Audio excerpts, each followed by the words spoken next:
We are back and better than ever, supposedly. Welcome to the Enhanced for Talent podcast, wherever you may be and however you may be listening. We appreciate you stopping by. I am your host, Brock Fluker, and I am joined by Chris Kirby. Finally. Yes. It's been a minute since we've actually been together. Yeah, it has. It's been, good 3-4 weeks since we've done a show? Yeah, whatever the last AEW show was. Yeah, so... I don't even remember. End of the month? The beginning of July, yeah. So about a month. Yeah, but we've got SummerSlam predictions to do today, and that's all we're going to be doing, so I don't imagine this will be a very long show, but... Hour and a half. We normally see how that goes. As of right now, there are only 10 matches on the SummerSlam card. Only. Yeah, I know. That's saying something. Only 10. And yet, I looked at AEW's upcoming card, and there's only 6 or 7. Yeah, but they still got... Yeah, but they're built on quality, not quantity. They've still got 3 more weeks to add more to them. I mean, there's really nothing more they need to add. Probably not. Not until TV hits. Also, before I forget to do this, if you listen to the podcast version of this and not the YouTube version of everything, you'll notice some changes as the backlog of previous shows is not going to be as long because essentially because money. I'm doing the free thing on Spreaker instead of the paid for monthly thing. Oh. So it gives me 5 hours of storage space instead of 100. Well, hell, that's just 2 of our shows. Yeah, so essentially there'll be 2 or 3 shows in the archive. But everything is archived on YouTube and will stay there because YouTube is free. And if you ever want a certain show, they can always email, and you can always send them a link to where that show is. Yeah, I need to make a playlist for everything in the YouTube channel to make it easier, but everything will be there as well as extra stuff with me just doing solo Raw and SmackDown reviews that I've been doing for the past month or so now. Since probably about last time we were here. Yeah, so all of that and more will be on the YouTube channel. We're going to look into growing that as much as possible. But we will get to the topic at hand.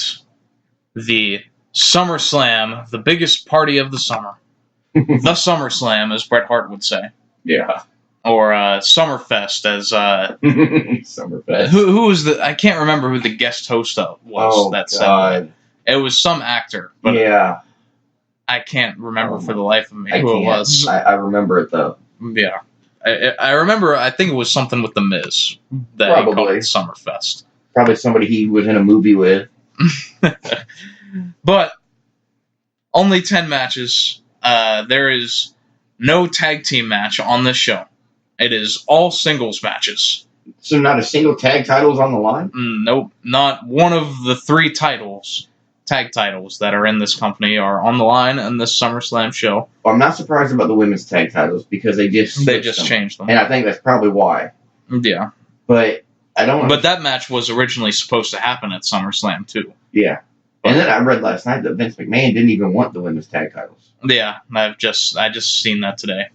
The quote was that he just didn't care. He wasn't invested in them. Yeah. Well, of course not. He let them happen, but he didn't really care about them. Well, he's got to give people what they want, or they're going to start, well, what, are you, sexist? Yeah. You got 2 tag belts for men, but not a single tag belt for a woman? Yeah. I get why, and I get why he wouldn't want it, too, because the women's division's not big enough. No, there's 4 tag teams. Yeah, so, it really isn't big enough. And one of them is thrown together tag team at this point to me, with Bliss and Cross. Could be, yeah. I can see that. Yeah. But there's just no point to it. And don't get me wrong, I'm all for the tag titles for women. But they just don't have the roster. No. I've really soured on Alexa Bliss lately. Really? Yeah, during this whole thing especially. Was that because you think she's going to turn her back on Nikki? No, it's just that I don't know what it is, but like, for one, she's always in a title picture, for one, and when she won the tag titles, it just didn't sit well that when she's not in the main title picture for the first time in forever, that now she has to have the tag titles. I don't know. Well, you weren't this opinionated when it was Charlotte Flair getting thrown into a title picture for no reason. Well, I agreed with you that Charlotte was overpushed too. Yeah, you agree, but you weren't this opinionated on it. Well, I think Charlotte is a lot better than Alexa Bliss. And I'll give you talent-wise, yeah, she is better. Because I think Alexa is a great character, but she just does nothing for me at this point as in the ring. In the ring, you're right. She needs a lot of work. And I love Alexa Bliss, it's no secret. But she does need a lot of work in the ring. But her mic skills, to me, yeah, she's great. Is what makes her in-ring lack of ability. Yeah, she's a very good character. But I don't know. Well, you compare it to Flair, though, and her promos, her on the mic, she sucks. Yeah. I mean, she reminds me of Ben Stein. Just makes me want to fall asleep. Yeah, her delivery especially is just so... She has no emotion in her voice. Yeah, it's weird. Like, I remember liking Charlotte's heel promos in, like, 2016. But, yeah. I don't know. Just... Now it's weird. Just, it's just like she's just doing it because she has to. Yeah, that's what it sounds like. Exactly. Yeah, no Gallows and Anderson defending their titles. No. Well, I'm not surprised because they just got them. Who the hell are the SmackDown Tag Champions? The New Day. New Day. Yeah. I'm surprised they're not defending. Yeah, you would think they would have had something set up by now, but this has been such a strange SummerSlam build. No. Why we're talking New Day? Where in the hell's Kofi been? He's been busy doing that interview that they aired on SmackDown. But it was weird, though. Like, I understood that when New Day were getting attacked on Raw, that Kofi wasn't there because it's Raw, and that's fine. Yeah. But then he wasn't at SmackDown either. And that's what surprised me, because I haven't seen him like the past, 2 weeks? Not at least this last week. I thought it was last week. No, I don't think he was on last week either. Because it made me wonder, like, where in the hell was Kofi? Yeah, they did the Orton promo. Yeah. And then this week they did the Kofi one. Which, I liked the simplicity that they've done with this build. It hasn't been anything over the top or anything. And it's mostly just harping back to the 2009 thing. Yeah, which, come on, that was 10 years ago.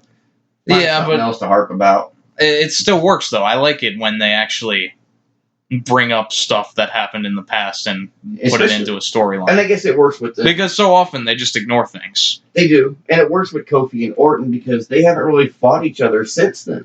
No. They've never, I don't think they've ever feuded after that. Mm-mm. So it kind of makes sense to go back to it. And I do get that because there's nothing else since then between the two. But it was a hell of a match back then. Yeah. And Kofi was a whole different person. And I mean that by look at his body. And then look at him today.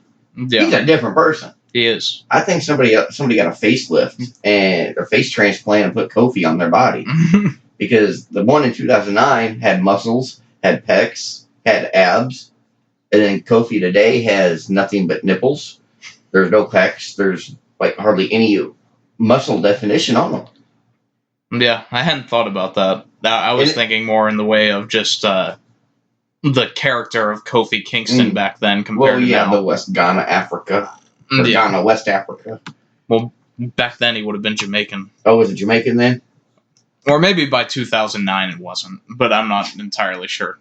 He still had that music, though, and he still, like, it was pre-New Day. Maybe they billed him from Jamaica from Ghana.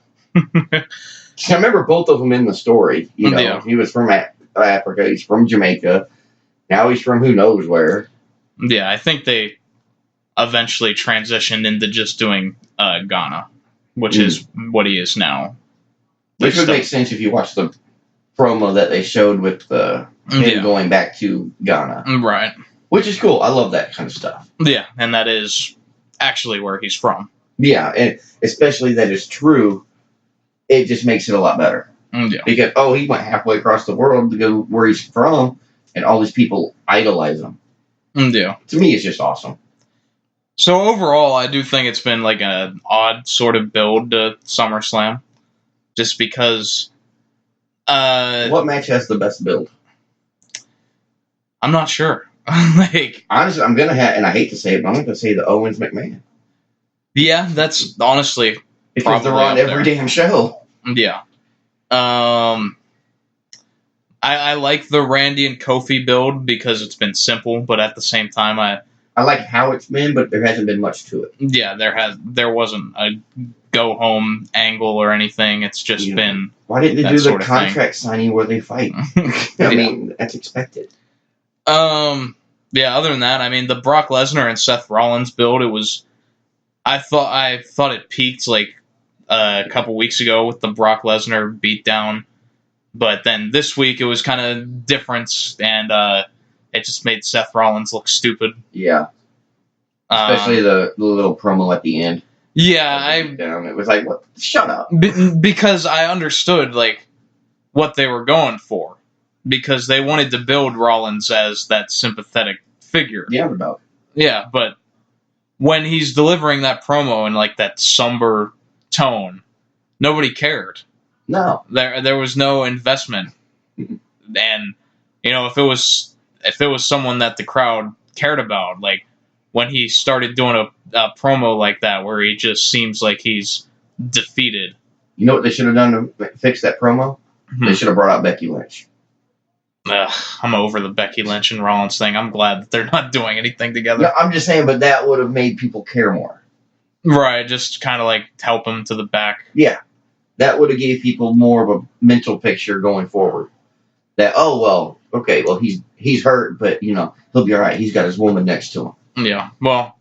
Not if you're in the ring, this hurts, but I'm okay. If you ask Seth Rollins, though, that would make the fans dislike him more, because the fans are starting to dislike him because everyone is jealous of him for being with Becky Lynch. Oh, my God. That's according to Seth Rollins himself. I'm not denying it. I'm not doubting it. I'm just saying. I don't doubt it with some, but the point that Rollins was making was that the reality is that people didn't like him because he kept saying stupid shit about Ambrose and everyone and everything else, the AEW stuff. It just made him come off so unlikable. Yeah. But no, it's just because everyone likes Becky Lynch. But that would be a good reason to have people not like you, is because they're jealous. Yeah. It's a heel thing to say, though. It is. But, I mean, it'd still be a good thing, because any reaction from the crowd is good. But when they're silent like they were on Rollins, that's not good. Yeah. And we'll start going into the prediction part of things, because Brock Lesnar and Seth is the second match I have written down. But first, we got to get through this Cruiserweight match. Which I read will be on the pre-show. I'm sure it will be. Drew Gulak defending against Oney Lorcan. Oney Lorcan from NXT. Normally in the tag team. I believe he's still in the tag team of him and Danny Burch. But I mean, obviously I don't watch NXT, so I've heard the name. Yeah. I'm going to have to go with Gulak just because I don't know any better. Yeah. Well, there's no Buddy Murphy. Exactly. Buddy Murphy was in there. I'd have to go for him. Yeah. I'm going to go with Gulak as well. He just won it a couple months ago. Yeah. So. Unless they plan on moving him up, which I don't believe they're ready to yet. No. With what they've done with Cedric Alexander and Buddy Murphy, there's no reason to move anyone up. At least Cedric got some ring time with Roman. Yeah. I mean, how many years did that take? They're finally doing some stuff with Cedric.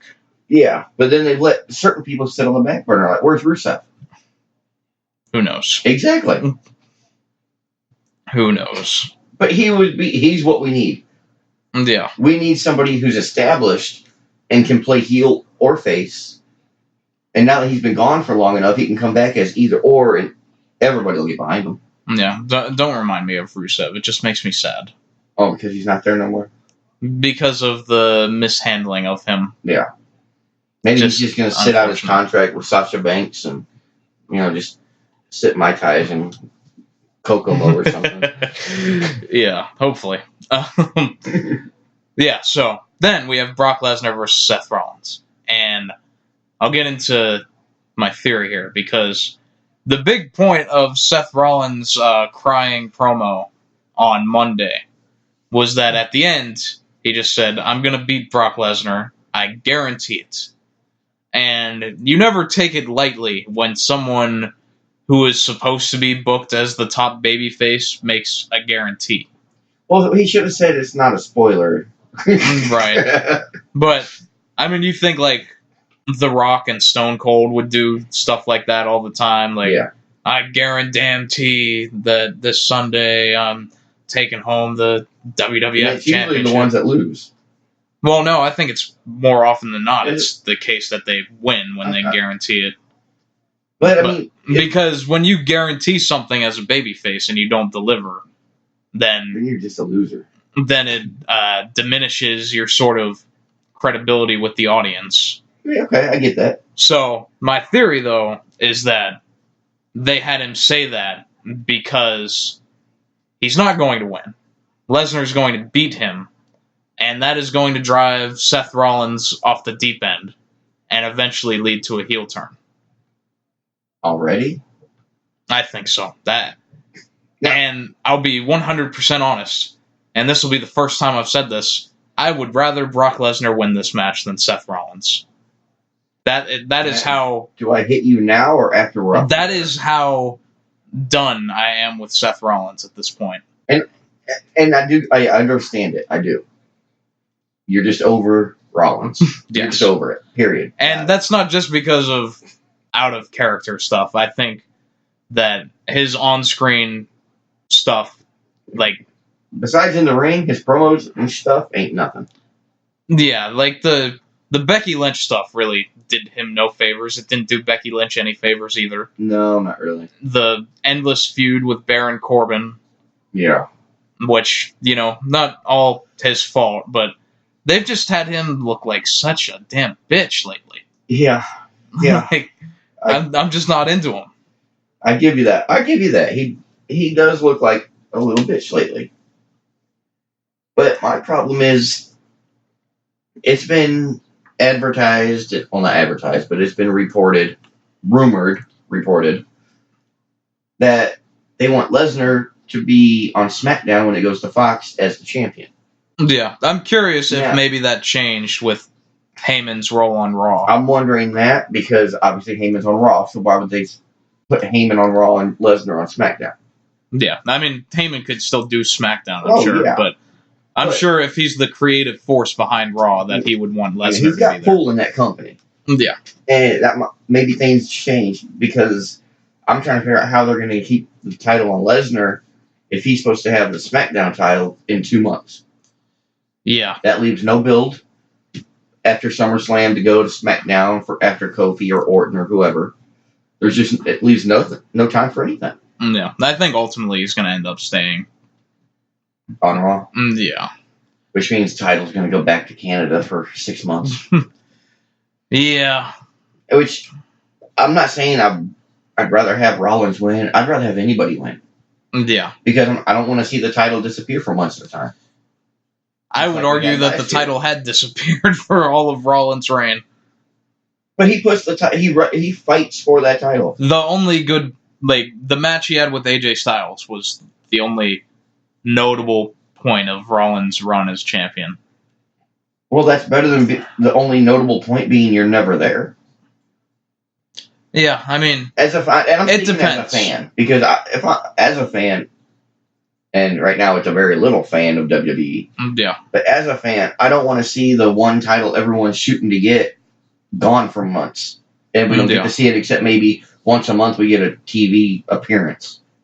Yeah, I mean, I wish that I would like it more if it was just it's fine if Lesnar doesn't do a bunch of stuff on TV, but I'd prefer to build to a pay-per-view match. But I mean, there's times he doesn't even wrestle every pay-per-view. Yeah, even if it's not every pay-per-view, but every other pay-per-view.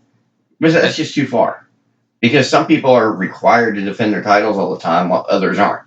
Yeah. And I don't mean just Lesnar. Look at the Iconics. They've only defended before they lost them, what, twice?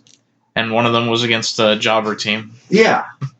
So, I mean, it's certain people... And the other one, they got counted out intentionally.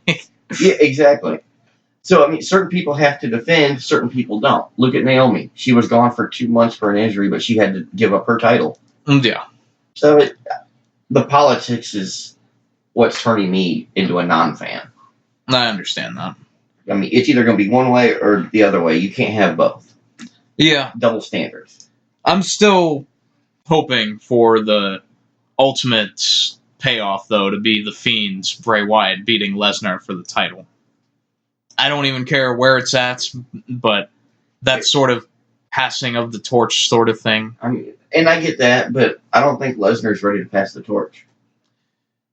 Yeah, that's the thing that upsets me most with Lesnar, is that the only really clean loss he's had going back to after he beat Undertaker, which is, you go from that point forward, because that's when they started making Lesnar the biggest guy in WWE. Yeah.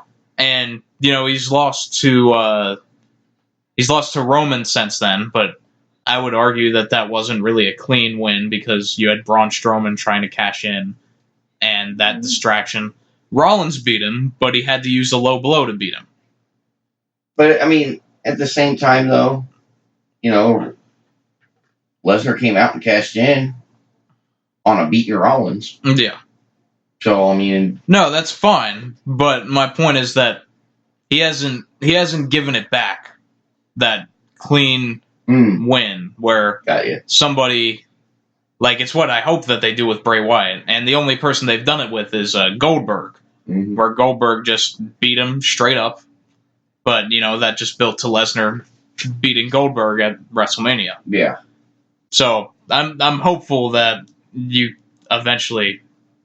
It doesn't have to be Bray, per se, either, but that they put someone over clean on Lesnar and just get that rub from him. And I don't think that it means as much now as it would have a couple years ago. No. But it would still be a big star-making sort of thing if you do it right. Well, I mean, how many wrestlers can say they've had a clean victory over Lesnar? Not many. Exactly. Even all time. Like the whole time Lesnar's or even just a win over Lesnar, clean or not. Right. So, I mean, just to be on that list, to me, would be worth it. Yeah. I don't care if it was a clean win or not. I don't care if I had to hit him in the nuts with a chair.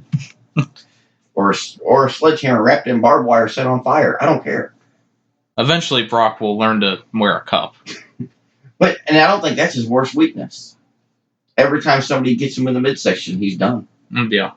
One spear, one kick to the midsection. It's like he can't catch his breath. Yeah.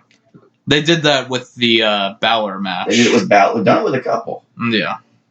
So I think that's how Triple H beat him too. And I'm thinking, maybe that's just his weakness. Because if he's not ready for what's coming, in kayfabe, of course. Yeah. Then he's not going to tighten his muscles to prepare for it. Yeah.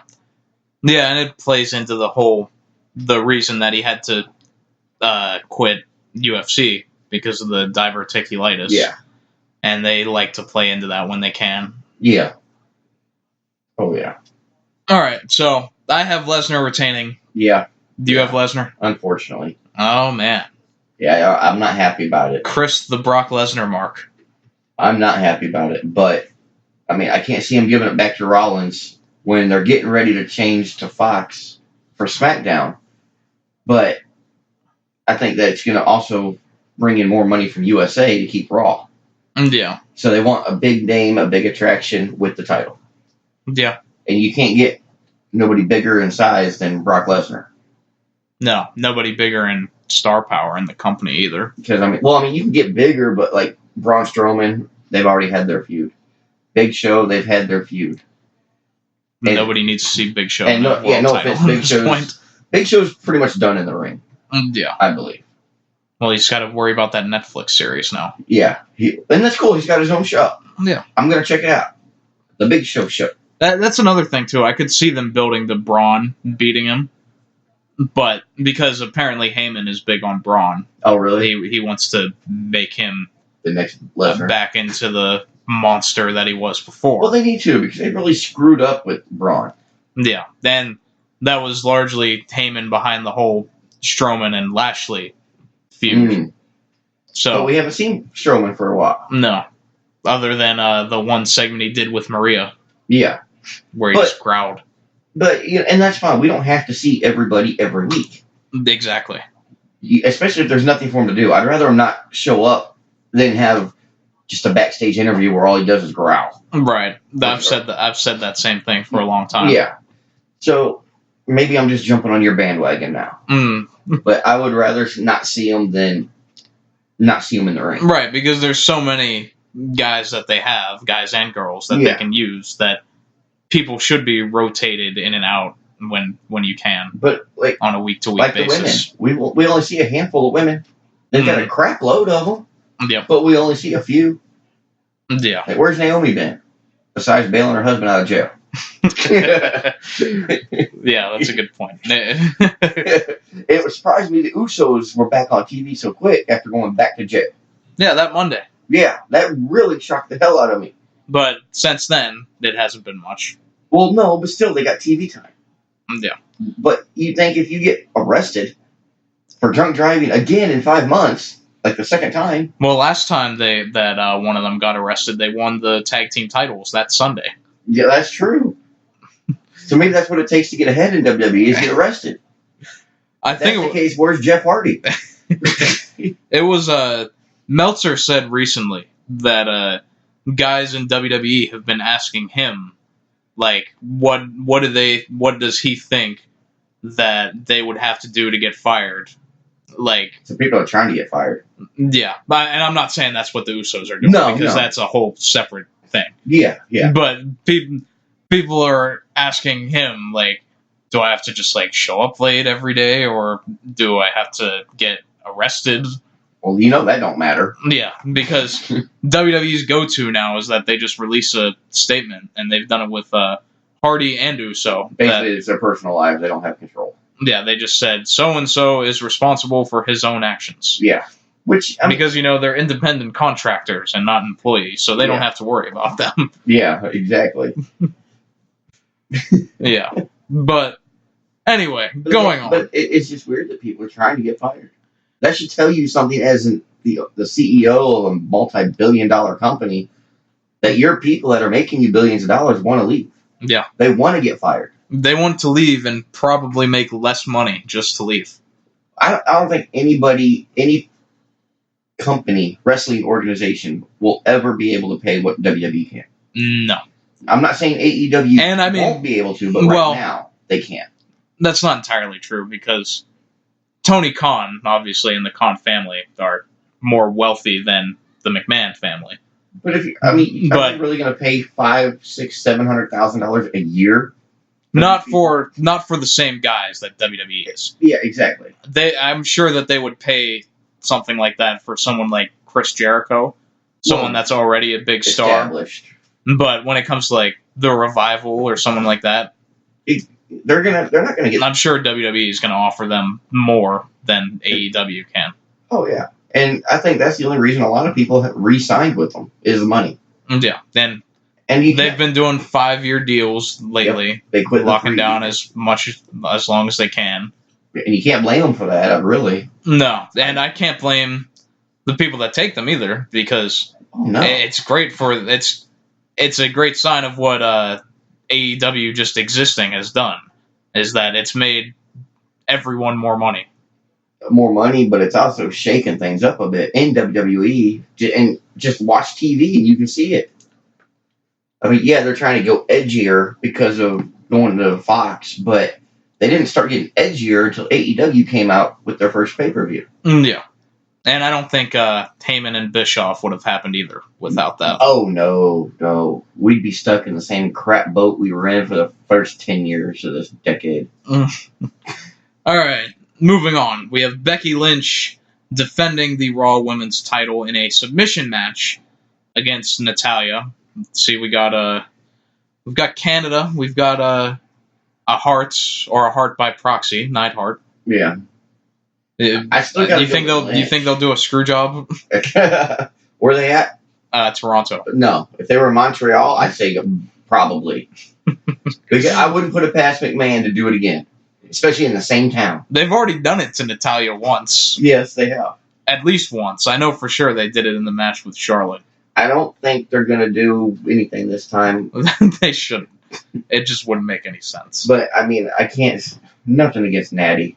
She's great. But I don't see her as championship material. No. I mean, I love Natty. She's great. But, like Becky said, I think it was Becky, she's more focused on her TV show, on, like, Total Divas. Yeah. What has she done in the ring? Since Ronda Rousey, what has she done in the ring? Not a lot. Exactly. And, I mean, even when Ronda Rousey was there, it's not like she did a ton. No, but I'm just saying she was on TV more. Right. As her valet. Yeah. I think it's like the weird thing with Natalya is that, like, she goes back to the point where they were still divas and it still wasn't taken seriously. Yeah. And she was one of the few that could work better than everyone else there. Very true. Her and, like, Beth Phoenix were really, like, the two. Yeah, they really were. And maybe Jacqueline. I think that's a little before that time. Maybe. It might have been. Yeah. But then she's still there when they transition out of that. Yeah. So then it's like she's as good as most women on the roster now, but it's just that she's been around for so long without any reason to really get behind her that it's hard to take her seriously in a championship role. Well, they haven't been behind her in this long. Why start now? Yeah, exactly. But then again, on the flip side, after watching Raw and SmackDown this week, she did a total, like, Becky Lynch attack. Yeah. So sort of like not sort necessarily of with the chair, but you know. But that's how everything started with Becky Lynch turning into the man. Was that one going off. Mm-hmm. And maybe they're having Natty do the same thing. Okay. Yeah. Because it did work with Lynch. It worked great. Now, I'm not saying Natty would get to the all the way up like Lynch would. Yeah. But it would raise her out of the gallows where she's at now. Well, if you put on a good match here, and it being in Toronto, hopefully the crowd is really behind Natalya. And even if she loses, if she has that sort of big match, which there isn't a lot of big Natalya matches, is another thing. So even if she ends up losing, if she has the crowd so behind her and just comes up a little bit short, then you can build off of that. Yeah. I mean, if it's a one-sided victory, then she has no chance in the future. Yeah. And another possibility I want to throw out here is that I would not be surprised if we get a Ronda Rousey return on this show to set up a singles match with Becky. I wasn't thinking that. I could see her coming out distracting Becky so Natty gets the win. I was thinking that, but just because I think if they do something that it would be after the match. Well, I was thinking, we all know Ronda's trying to start a family. Yeah. So I'm thinking, well, if she's trying to start a family, maybe she might be pregnant. But that we haven't heard anything. Yeah, we haven't heard anything, but that would be a way for her to just make an entrance and distract Lynch. Mm-hmm.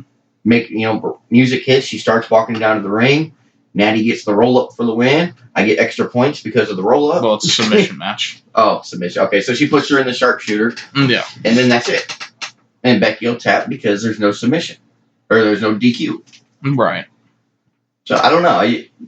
I never even thought about Ronda coming back yet because it's only been a few months. Yeah. I don't know. It just feels like... I think it's too early. You think so? I'm thinking a surprise 30th entrant at the Royal Rumble to win. And if Becky holds the title up until then, you can have the singles match a year later that we all wanted. Yeah, because if she wins the Royal Rumble, she's automatically at Mania, and that would give the one-on-one match we were supposed to get when we paid $1,000 fucking. But then they'd still insert Charlotte into it at the end. No, or like it'll be a triple threat or like a fatal four-way. They'll throw Maria up in there too. She'll have the baby by then. Yeah. All right, it's not a hand. Our second women's title match, Bayley defending the SmackDown Women's Championship against Ember Moon, and I've ranted about this in every SmackDown review that I've done like the past 3 weeks. They've done absolutely nothing to make Ember Moon look like a credible challenger. They haven't done anything to make Bayley look like a credible champion. That's a fair point too. No offense to either one, because they're both good at what they do. Yeah. But neither one of them need to be in the line to get a title shot or have the title. Yeah. And that's the biggest thing though, is that this is the title match, but the Charlotte match is still positioned as the bigger match. Yeah. And that's because it's Trish Stratus. Yeah. That's all. That because her last name's Flair. Yes. But that's part of the thing with it, is that I don't think anyone on SmackDown is going to escape the shadow of Charlotte Flair with the championship. As long as Vince McMahon looks at her like Ric Flair with tits, then no. Because I think that's exactly what he's doing. He's looking at her, it's Ric Flair's daughter. It's Ric Flair with tits. Let's just give her what she wants. Yeah. And the fact that, I read that they're going to make her beat Ric Flair's championship record, which really doesn't mean anything because totally different titles, totally different gender titles. Mm-hmm. So, I don't know. I think they're just shoving Flair down our throats like they did Roman Reigns last year. Yeah. But, well, we'll see. I don't think it'll be long before Charlotte ends up taking the SmackDown Women's title. But my point with the Ember thing, though, they had 4 weeks ago, probably, that Ember was in that stupid storyline with Mandy Rose and Sonya Deville. Oh, God, yes. And it ended with a tag match, and Ember chose Bayley as her partner. Yeah. And so Bayley helped her. They beat Mandy and Sonya. And then after that, Bayley gifted a title match to Ember Moon. Mm-hmm. So Ember did not win a match or earn it. Yeah.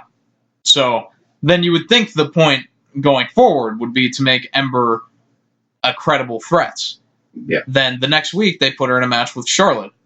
And, I thought right away, okay, this is a good idea. If you have Ember pick up a good win in a good 15-minute TV match, then add some credibility to her. Yeah. Instead, it goes 30 seconds, and Bayley's music distracts Charlotte to get Ember a roll-up win. A staple of WWE. Oh, yeah. Did nothing for either of them. It didn't make Charlotte...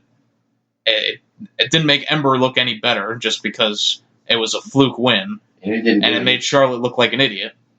Well, why is it they always have to turn around when music hits? Yeah. Are you that stupid? Yeah. Oh, the music hit. I gotta stop wrestling and look at the ramp. Yeah, it's dumb babyface syndrome. And then... But it doesn't matter who it is, whether it's a heel or a face. If the music hits, they stop what they're doing and look. Yeah. And it's like, okay, well, here comes Rolla. But then after that was when Ember laid out Bayley and Charlotte with an eclipse. But then the next week, she gets pinned in a tag team match by Alexa Bliss. Yeah. And Alexa was not in any title picture. She's not in this match. And, I guess we see now that they might have wanted her to win because they knew they were going to put the tag titles on her and Cross. But either way, Bliss just pins her for no reason. And then last week, Ember just gets laid out by Natalya in a match that ended in a double countout. Yeah. With Natalya laying her out with a sharpshooter on the outside. Yeah. And the fact that she didn't let it go until Bayley comes down. And then Bayley helps Ember up. Yeah. Like she felt bad for her. Yeah.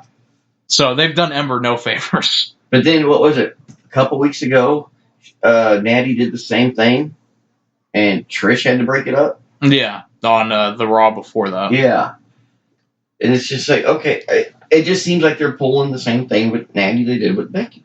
I can see why you would think that, but I might be wrong. I doubt it'll be that level. No, I don't think it'll be that level, but to some extent, I think that's what they're doing. Yeah. But what I was surprised by, though, is that the betting odds for this match are close to even. Really? Like, I would have figured that Bayley would be a heavy favorite, but Bayley is the favorite, but not by much. I'm going to have to go with Ember on this, just because they haven't done anything with Bayley. They haven't used her for crap. Yeah. I think whoever wins this match is ultimately going to drop the title to Charlotte. Well, obviously, at whatever the next pay-per-view is. But I'm going to stick with Bayley. Just, I say I can't imagine them doing it, but it's something that would be so them to do, to make someone look like shit, and then still have them win. Oh, yeah. I could see him doing it. But I'm going to stick with Bayley just because I can't get behind Ember at this point being a champion after the way they portrayed her.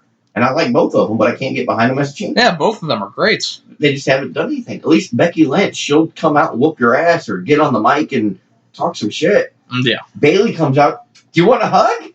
And it's like, give me a break. Get some attitude. Yeah. What do we need, a kendo stick on a pole match again? No. No. Nobody needs that. Because she's going to look at it and go, I can't do it.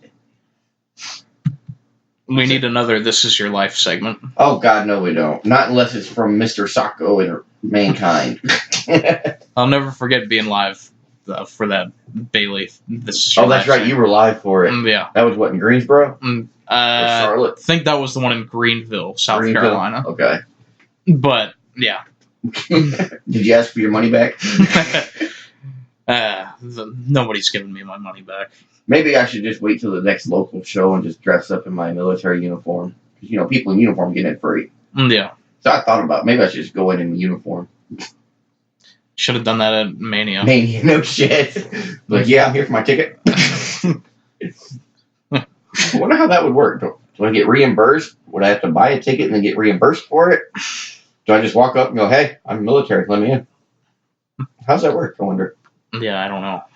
Maybe I should figure that out before the next show comes to Charlotte. Yeah. That'd be worth going if it's free. Yeah. Kofi Kingston defending the WWE Championship against Randy Orton. I don't care who you said, it's going to be Kofi. I thought you were behind this whole train of Orton being the champion going into the Fox deal. I am. So you think Kofi will win this one and Orton will win it later? Yep. Okay. Next pay-per-view. Yeah. I think it could be a dirty win. It could be a no contest, double count out. But I think Kofi's going to keep the title, and then the next pay-per-view, he'll drop it to whoever, whether it be Orton, Arn Anderson, Jonathan. It don't matter. But I think he'll drop it next month. Okay. And I'd be happy with that. Because that means he kept the title for 5 months. Yep. Which he waited so long for, and I've waited a long time to see it. Yeah. And I'd be happy with him losing it then, because that tells you he's able to be a champion, and they don't have to wait another 12, 11 years for it to happen again. Yeah. Because he is a fighting champion. He's not running away like, I'm not going to say Lesnar's name, but Brock Lesnar. Well, they've kept Kofi strong. He hasn't... I think the only loss he had was to Samoa Joe at some point. And then he turned around and whooped his ass the next week. Yeah. A couple times. So, I am also sticking with Kofi, but I am looking for this match to be a big breakthrough in this run, because Kofi's, I think with the title, Kofi's yet to have a good pay-per-view match, in my opinion. Yeah, I mean... And that goes down to his opponents. This could be a really good one based off the 2009 feud. Yeah. But, yeah, current matches or pay-per-views, he hasn't had any good ones. Yeah, he was stuck with Ziggler for 2 matches. I think Joe had 2 matches for the title. Didn't he have AJ? No, he never faced AJ for the title. Okay. The other one non-title match? The other one was Owens. I think. With the New Day crap. Yeah, I think he faced AJ at some point. It might not have been a title match. But, no. But yeah, I mean, he hasn't really had any big moments in pay-per-view matches. Yeah. As a champion. And I think this match with Orton will be helpful because it's someone that when there's a near fall that Orton could win, it's something that people could actually buy. Because in every previous match, like when you're facing Dolph Ziggler and Samoa Joe, who are two perennial losers. Yeah. You can't buy into any of the false finishes. You can't when they get a pin, you can't think, oh, this might be it. Yeah. But if Orton hits an RKO on Kofi, like my immediate thought is going to be, It's oh over. shit, it's over. We've only seen a couple people ever kick out of the RKO. Yeah. So, I mean, I'd be okay with either one winning. But I've got to go with Kofi. Yeah, I'd much rather Kofi keep At least for now. Maybe this will be his good pay-per-view match. Yeah. And if things go good, Very hopeful. They might keep the title on him going into Fox. Yeah. If they Hopefully, but he has to have some better matches. Yeah, if he gets more steam behind him at that point. Yeah, I mean, the Ziggler crap, Kevin Owens, Samoa Joe, give him some real opponents. Yeah. Not jobbers. It's tough, though, to actually find those. Because, Sure, I mean... I want to see Kofi and Big E for the title. Would you turn... In the spirit of sportsmanship. Okay. I was going to say if Big E is turning heel in that. And Xavier can be the guest referee. That'd be an interesting story. Exactly. If, like, they do, like, a battle royal for the number one contendership and Big E just happens to win. And then it's just like, oh, what do we do now? Yeah, well, you got to make... Instead of having a regular referee who can be bought off, as we've seen several referees in the past, you get Xavier, part of the same team that the other two are on, and you call it right down the middle and have a real good match. Yeah. I think that'd be awesome. Even if it's not a title match, it'd be awesome. No, that's not a bad idea, especially if it doesn't lead to a split. Yeah. But I feel like it would be hard to present that match and not do a split. Well, I mean, everything has to end at some point, including the New Day. I don't think they do, though. And I think they're already working on it. That's why Kofi doesn't come out with them anymore. I think they're just going to be together forever. There's going to be... Where's Kofi at? Why doesn't he come down with them anymore? That was just 1 week. There's been several weeks that he hasn't come down with them during tag matches.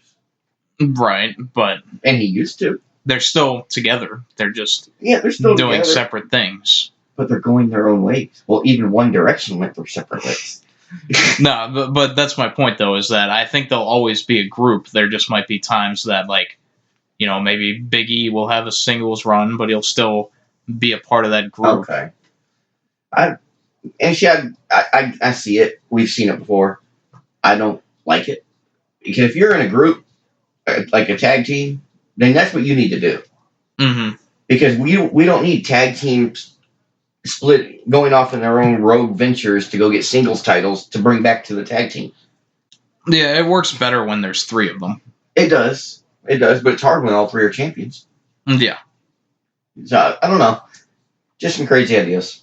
Yeah, I don't know. Traditionally, I would think that, you know, there has to be an end to everything. Including New Day. Yeah, but it just feels like this might be a different sort of exception to the rule. But I mean, it's been, going on 6 years? 2014, I think, was when they started. Yeah, so 5 to 6 years.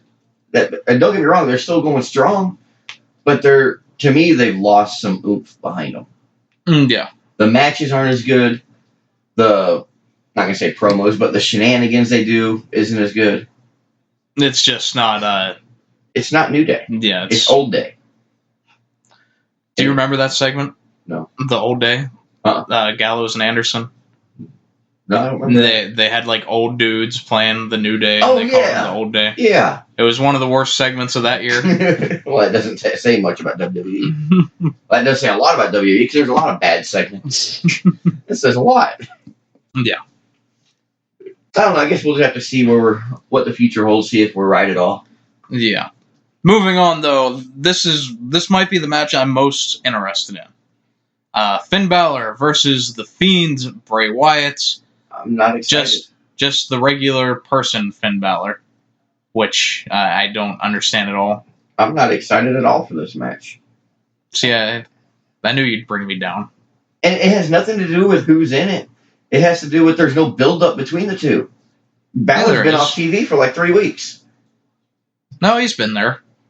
They just did last week when Balor had an interview on SmackDown, and then Bray came in and disappeared and all that. But there was no build-up. He came in and disappeared. Yeah, but then there was... But when he keeps showing up against other people, you can't call it a build-up to Finn Balor when he's showing up for Mick Foley and showing up for this person and that person. Yeah, but... If you're going to build up, torment that fucker. Torment him. Give us something to look forward to. Otherwise, it's just Bray Wyatt in a mask coming out, messing with somebody else. He'll do it again next week to somebody else, too. Yeah, but this match isn't really about Finn. And I don't even see the point of this match. I would be just to get the Fiend in the door, really, is the main point. And I get that, to get the Fiend in the door. And that's what I'm anticipating, is like the presentation of this character in an actual match. And that's the main thing that I'm just interested in. Okay. So you don't care about the match necessarily. I would be interested in this match if Finn Balor was going to be the Demon. And that's another one. And that's one of the things I hate, though, is because it's the whole thing with the Demon. Like, you can go back when Balor faced Lesnar, he wasn't the Demon. Yeah. But when he faced Baron Corbin, he was. Yeah. And the whole thing now is that it's turned into, it's not when Finn Balor is in a big match that he needs to dig down deep and into that persona. It's when we know that he can win, he'll be the Demon. But if he's going to lose, he can't be the Demon. We can't beat the Demon. So don't expect him to win. Yeah. This time. That's what upsets me, is it just projects it. It does. It spoils it, really. Like, I mean, they could have had this the past 3 weeks. They could have been going back and forth. Yeah. And that, to me, would... Okay, you piss him off enough, then the Demon comes out. Right. I 100% agree with that. But now you've got 1 week he attacks Balor, and Balor's gone for an injury. So, Balor's been on TV the past few weeks. But not wrestling. No. He hasn't been in the ring since... He had a match with Ziggler a couple weeks ago. He had a match with Ziggler, but that was it. Yeah. That I've seen. If I might have missed it, but I don't remember. But now... The thing is that Balor is supposed to take time off after this. So, I mean, what's the point? To start a feud just to end it? Again, just to get Bray Wyatt a good win. Which is my big point, is that the win would be better if it was against the Demon. And I don't think that we're really losing much by beating the Demon in one match, and then Balor goes away for a few months. Or however long. But why? I mean, just why Balor? And I'm not taking anything away from, but why Balor, when knowing he's leaving for however long, why would you introduce him to the Fiend and start this feud just to end it the same day when you could have used Aleister Black? They don't want to beat Aleister Black at this point.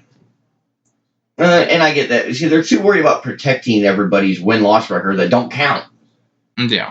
Well, this isn't AEW. Your losses and wins don't give a shit. Give us good matches. I think it's a good debut match for Bray to have. I don't think that they should go right away with someone like Aleister Black. Okay, well, but they should get somebody who's going to be around after that match. What difference does it make? Why not? Why not have him start a feud? Why just introduce him? We've been introduced to him. We know who he is. We know what he looks like. But why start a feud with Finn Balor when he's gone? Or not every feud has to last 3 months, though. No, but I think it's fine for Bray. Than a match. Not all the time. And I'm not saying I agree with them when they aren't. And it doesn't have to be a feud either. It can just be a match. Someone wins, and then they go their separate ways. And you're right, it can. But debuting a new character, I think, needs to be a little more special. Because it's not often we get a real character change like this. I can agree with that. I mean, when's the last time you've seen a big character change from Bray Wyatt to The Fiend? I guess maybe like when Balor debuted on the main roster, you could argue that.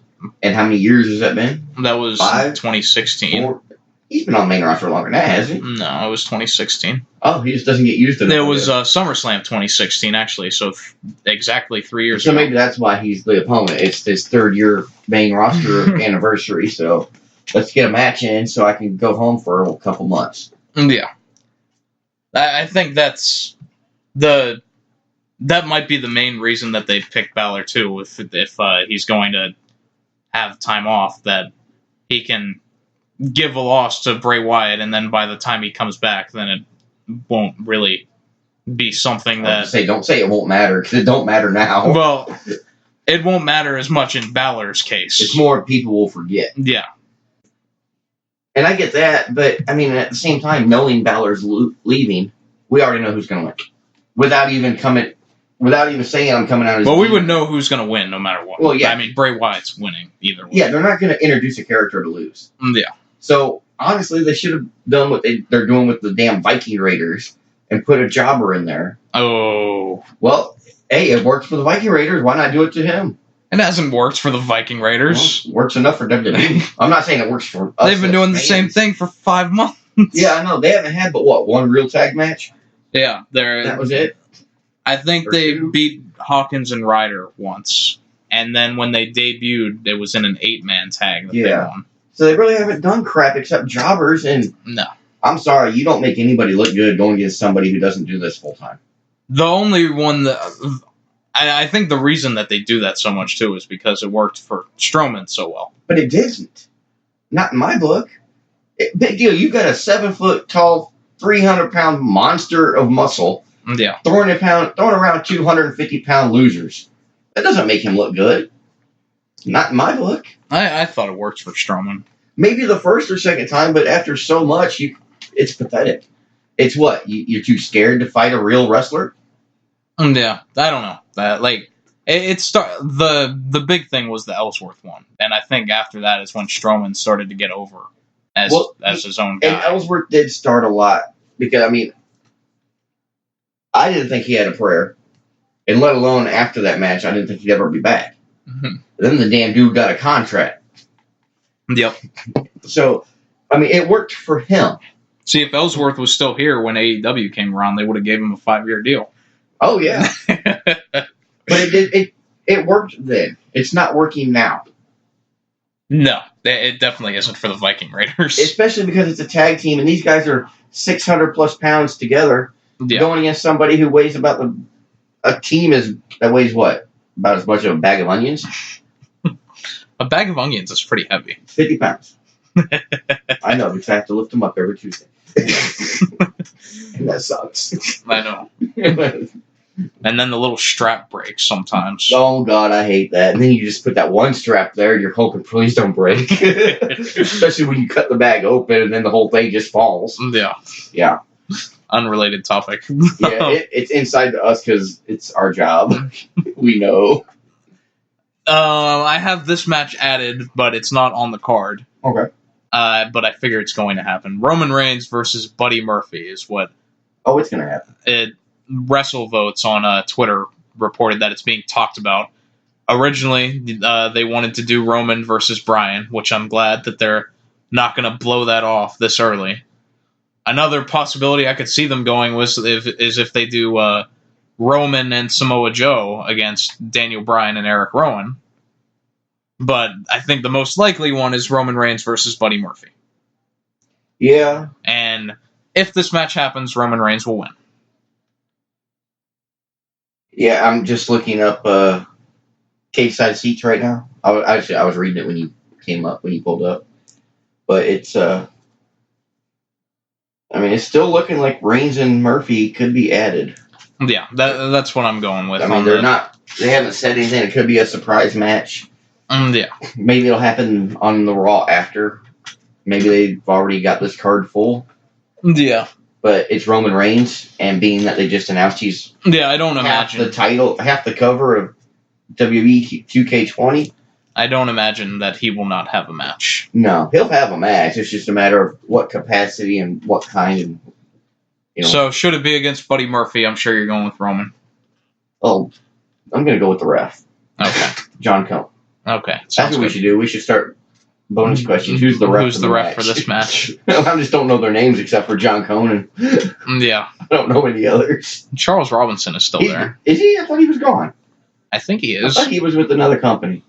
No, I think Robinson's still there. Oh, I just don't see him very often. I mean, he definitely was not long ago, but okay. I can't remember seeing him recently, so I'm not entirely sure. They've got so many new people backstage and up front. Yeah. I don't even know any of these announcers except for Charlie.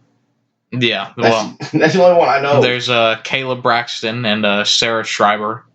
Who's Sarah? Is that the blonde? Yeah, Sarah is the one that looks like Renee Young. Okay. I've seen the other one. I saw the blonde. I was like, who the hell are you? Yeah. Well, they just giving random people a microphone? Here, go give an interview. All right. We have the United States title match. AJ Styles of the OC defending against Ricochet. Styles is going to win because the Good Brothers are going to cause it. Yeah, so... Because they're not allowed to have... Anybody with a faction is not allowed to have a clean match. Yeah. I mean, I like that AJ's a heel again. I prefer him that way. He's a great heel. And I'm glad that Gallows and Anderson are actually a real team. Again. Yeah. And that's great, too. But you do not have to have... Just because you're heels does not mean you have to interfere in every fucking match. Yeah. It doesn't mean that. It means you're a bad guy. Cause some heat, fine. Intimidate, distract, but do not get involved every time. It's just...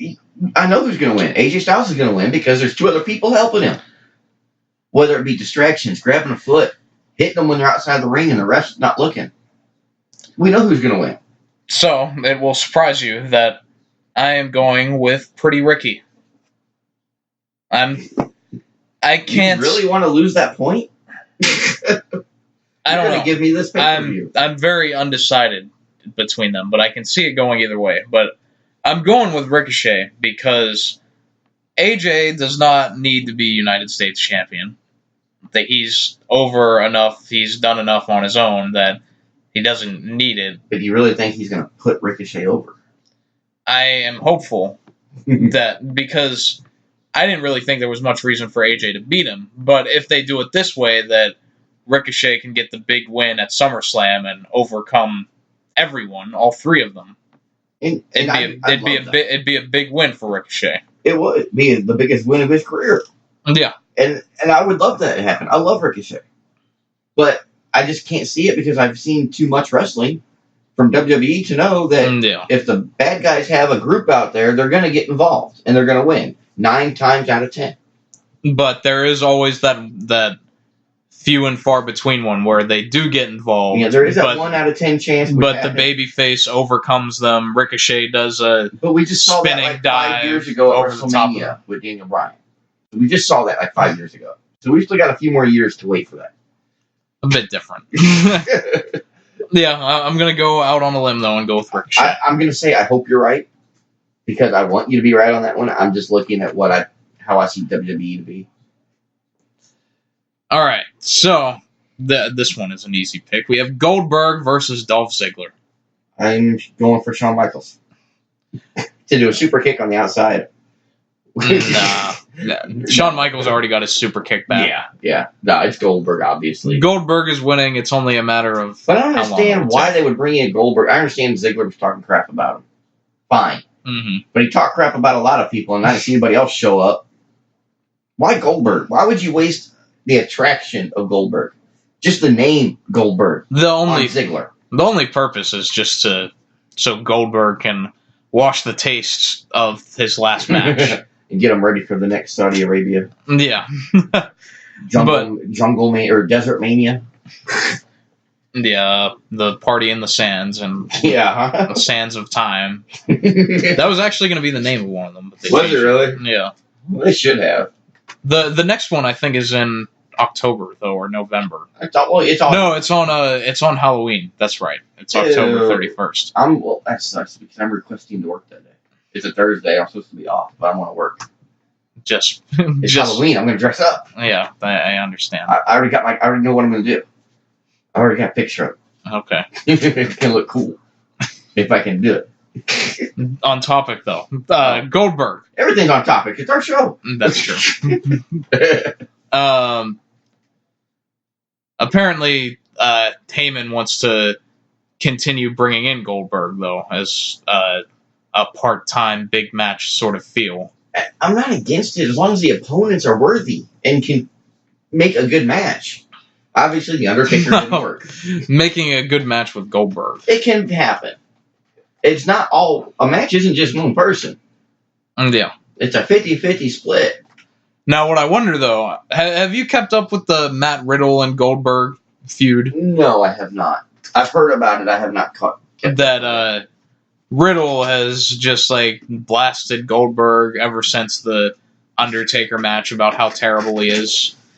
And I guess it dates back to, like, Goldberg saying something about Riddle, like, way back when he was in UFC. Because I don't remember what Goldberg did particularly, but he was, like, a commentator for some MMA thing. Oh, wow. Or something on that. He must have been broke. Yeah, but apparently at some point there was some sort of beef between Goldberg and Riddle. And now Riddle is just lambasting Goldberg on social media everywhere, every chance he gets.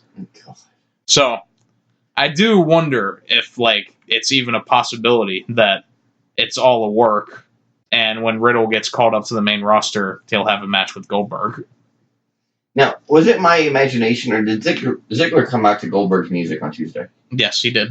Okay. I just want to make sure I heard it right. I was like, wait a minute, that's Goldberg's music. Is he coming out with Ziggler? No, it was the troll job, the same thing he did with Michaels. Yeah. Well, I just wanted to make sure I heard it right. I just was like, wait a minute, it just confused me. Yeah. And WWE has made mistakes before. Well, so, in this case, he did the whole Goldberg entrance. Gotcha. Yeah, so Goldberg's winning. We'll see what they do with Goldberg going forward. Nothing until October. Yeah, where's it at? Saudi Arabia again? Well, yeah, it's always in Saudi Arabia. Okay. It's Crown Jewel 2. So now they're just like rotating They names. lose the first one? I believe they're calling it Crown Jewel. What are they going to do? Have a sandcastle on a stick match? Come on. How would you have a sandcastle on a stick? I don't know. Leave it to them to find out, though.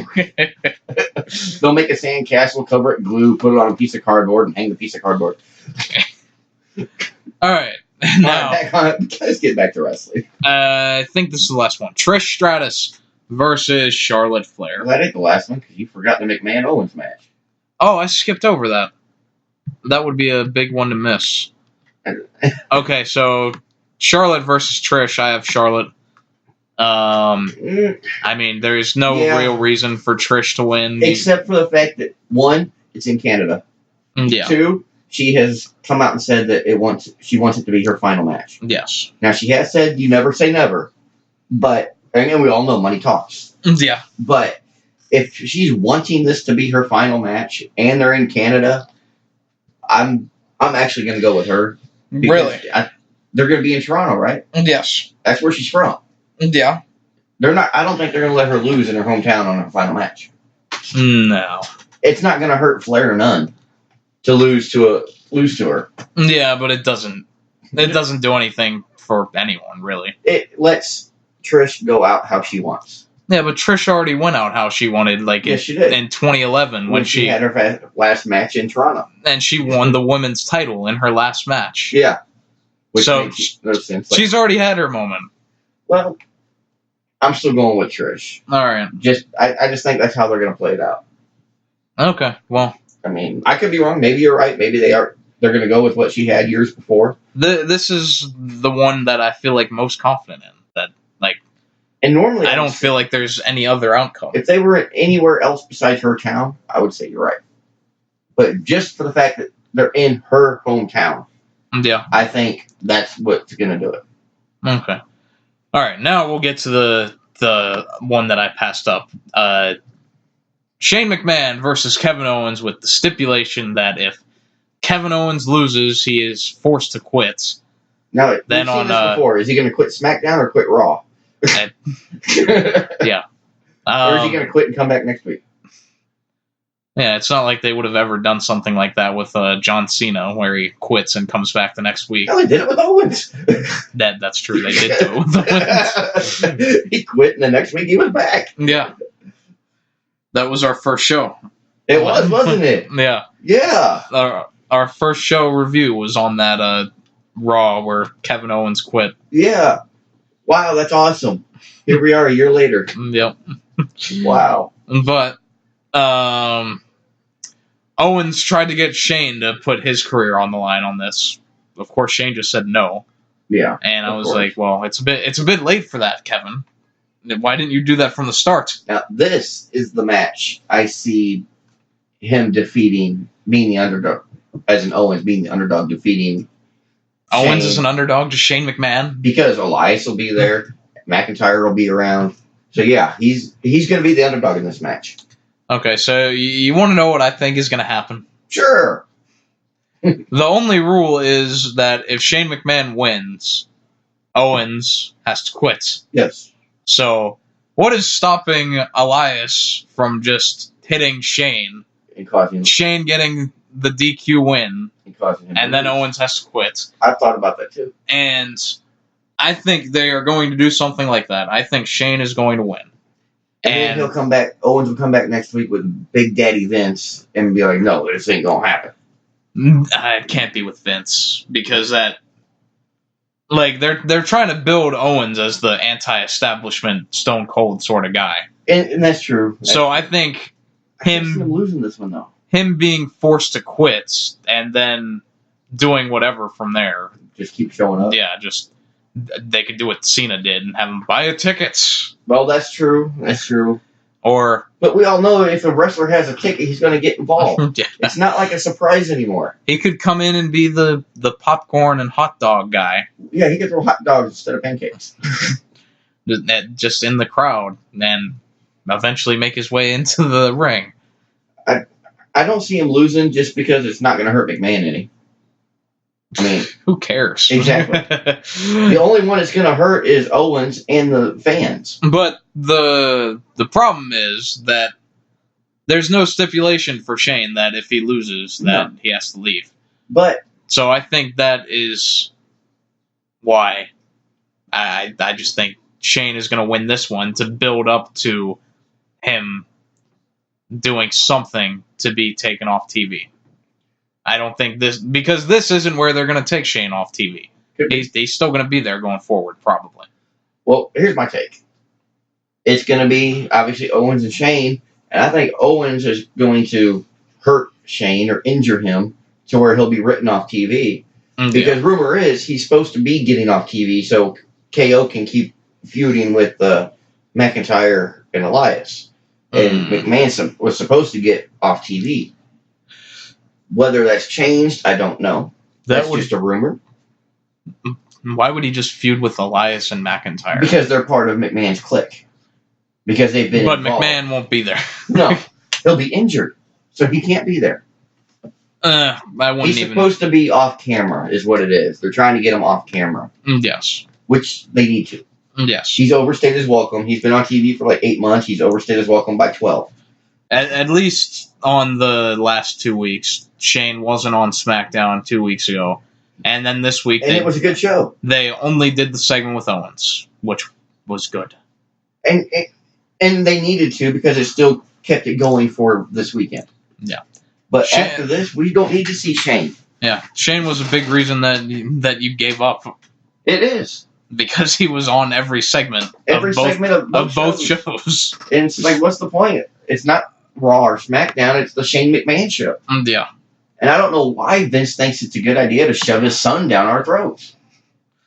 It's like they're trying to recreate what they had with Stone Cold and Vince. And they can't. But the biggest issue is that Shane is nowhere close to the performer that Vince McMahon was. No. Now, KO... Not even close. KO's no Stone Cold, but he could do better than what Shane's doing. Yeah. He's closer to Stone Cold than Shane is to Vince. Yeah. Shane... McMahon's not afraid to throw a punch. Mm-hmm. If you go back to the Stone Cold era, he wasn't afraid to throw a punch. Shane doesn't do anything. He lets his lackeys do it all. From behind. And there's just nothing engaging about Shane. Like, No. his promos aren't as like, he gets some sort of heat, but it's not the right heat. It's not the heat that like the heat that Vince had was that everyone in the crowd wanted to see Vince get his ass kicked. Yes. The heat that Shane has now is that everyone just wants him to go away. Everybody wants their money back. Yeah. Because they're tired of seeing Shane McMahon every day. Yeah. So I've got to go with KO on this one. How it's going to happen, I'm not sure, obviously. Yeah. But I have to go with KO. They're not going to let him quit. I just can't see it. Because even if he loses and quits, and he keeps coming back week after week, he didn't quit. He still shows up. I know. And he still gets in the ring and fights. He didn't quit. Just because you tell me he quit doesn't mean that I can tell you the sky's black and the grass is purple. Don't mean it's true. I can tell you Shane McMahon's the greatest. It is the best in the world. Don't mean it's true. Yeah. Either way, I still think that's where they're going. But I hope that you are right. Me too. All right. Otherwise, I won't have nothing else to talk about on these podcasts. We only have one bonus question this time. I think we should do more. How many matches are there total? 10. Okay. So I think we disagreed on enough of them. Yeah, and this would be a tiebreaker if we did tie. And this will be... I can't imagine we're both going to have the same thing. How long will Dolph Ziggler versus Goldberg be?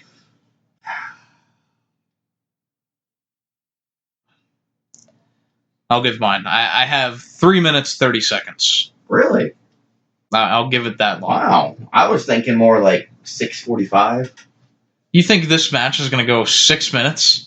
Because I can see Ziggler hiding on the outside long enough to use that 10 count, hop back in, and roll back out. Well, see, that's what I think is going to happen. But the 10 counts are like 45 seconds long. No, that'll be the first 3 minutes. Then the next... Then the spear and jackhammer. Yeah, that'll take them about 30 seconds. Oh, okay. I'm going to go with 6:45. Jesus. I know. I'm giving them a lot of credit, but I'm also looking at it as a 12-hour pay-per-view. Yeah. So they have to kill a few minutes in between promos and video segments. Yeah. Oh, well. I guess that's all we have. I think we did a pretty good job previewing this whole shebang. Yeah, well, we didn't go off subject. Yeah, we did. I was going to say not much, but yeah, we did. Yeah. We ended up talking about Halloween. What the hell? You can't be in a room with you and not talk about Halloween at some points. That's true. It's Christmas to me. Yeah. It's the only holiday that you care about. It's the only holiday I celebrate. All right. But I guess that'll be it. On the YouTube channel, I will have a review Sunday night, Monday morning on the SummerSlam show.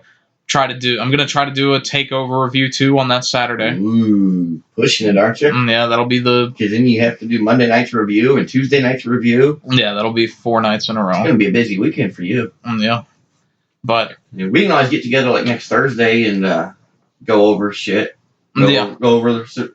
I was gonna say Survivor Series, SummerSlam, and go over the Raw and SmackDown after. Yeah, just see if any of our predictions were right and if anything happened like we thought would after SummerSlam.